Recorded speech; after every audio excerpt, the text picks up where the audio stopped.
no matter what. These are my M1936 suspenders that are glorified by the paratroopers. Everyone used these. Everything that even the Air Corps used these as for ground crew and utility work. Just they're a good pair of suspenders. These ones are 42 dated, I believe. These are original. Yep, 42 dated.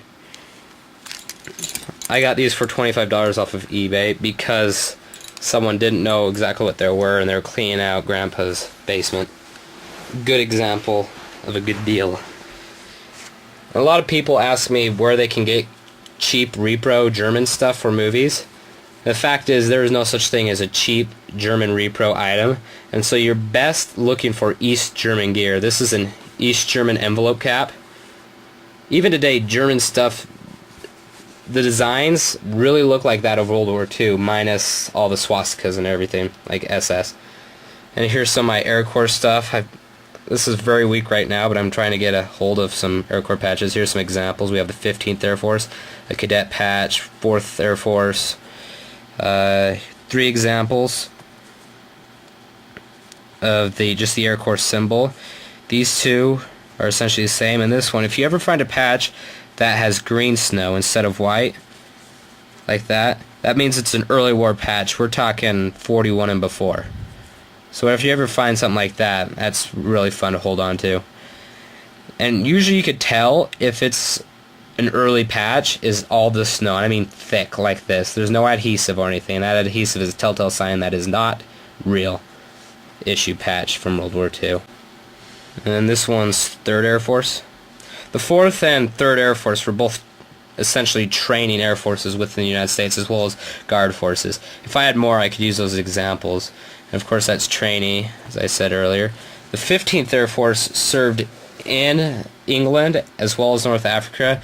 They weren't like huge in the B-17s and B-24s like the 8th Air Force were. These guys were more B-26 Marauders, B-25 Mitchells, and A-20s and stuff like that. And this is my original officer's envelope cap. The First Lieutenant bar is original to the cap. It's bended on there, so you actually can't get it off. And this is repro, this officer crush cap. I actually just bought one for 26 bucks off eBay. Again, the person didn't know what it was, and they just labeled it Korean War hat. Not what it actually is, and it was an easy grab. This is repro, so until my original comes, it's going to be in my collection. This is repro too, because I really don't spend like $500 to pick up an original. This is the A8B oxygen mask.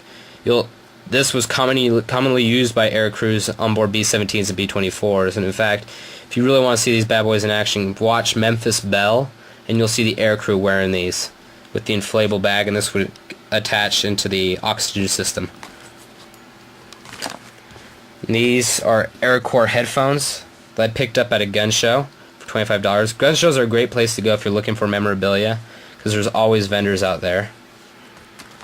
And this is my officer Eisenhower jacket. Hence its much darker color. It was referred to as chocolate by servicemen. There's the difference between wool, the classic wool look, and chocolate. It's Eisenhower, so it doesn't have what some guys call the skirt.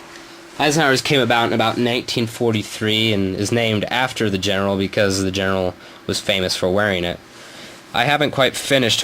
When I bought it, all it had was the Air Corps patch and the jacket itself. I'm still trying to get this thing looking real and everything, so I got the 2 discless USs. Usually for enlisted you'll see a small disc around it, under it. And then we got the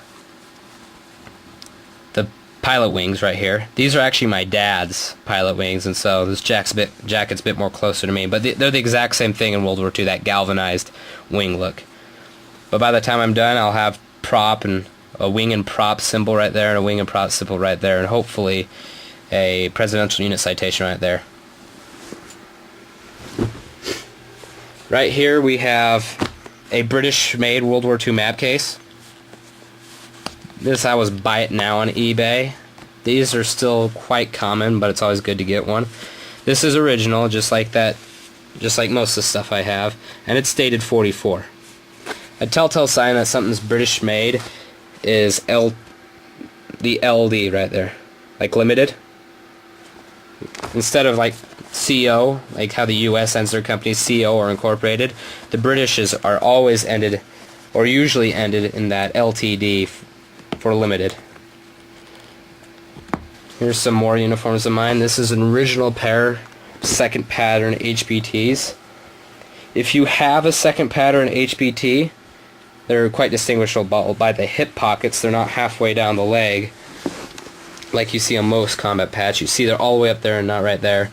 There's the 13 star button. It's classic and very noticeable in HBTs.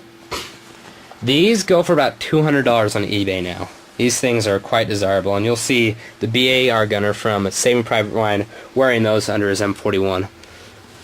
Here's the top half of second pattern M40 or second pattern HBTs. Second pattern is very distinguishable by its square pockets. And again, there's the 13 star button that is the trademark for HBTs. An exception for USMC HBTs. They use a herringbone, circular, donut-looking button that says USMC around it. And here's my enlisted service shirt. Nearly everyone that was in the United States Army had one of these. It's just essentially the undershirt that'd go under an M41, HBT, M42s, anything for that matter. And essentially the more casual dress. You'll see Upham ran around in just these later on during the Battle of Ramelle in Saving Private Ryan. Those are run about $15. Again, you might want to get your hands on these before they get too expensive. This is a lot more prized than mine. This is my original M41. Everything that I've just pulled out, uniforms wise, is M41 to this point, or is original to this point. Again, this is my M41. It's a small size. It's probably, it could, of all my friends and everything, it only fits me because I'm a really small fart. But these are very classic when it comes to the infantry look. You'll see infantry wear these all the way from 1941 to the end of the war. However, these were stopped being made at the end of 1943, early 1944, being replaced by the M1943 jacket. I don't have one up here to show you because I have a friend borrowing mine, the M43 jacket, but it looks just like the classic BDU. Right here we have my musette bag. The stencil is really fading. If I open it up, it's pretty tight right now, you'll see a service number. This is original as well. And this is a pair of original double buckle boots. These things have been freakishly beat up. Picked these up for $75. Just because I rarely like to buy repro things. My only justification is if I have an original item to back that repro item up, or if that item is pretty much impossible to get, just like that gas mask or M42s. This is my original helmet, the eye shield.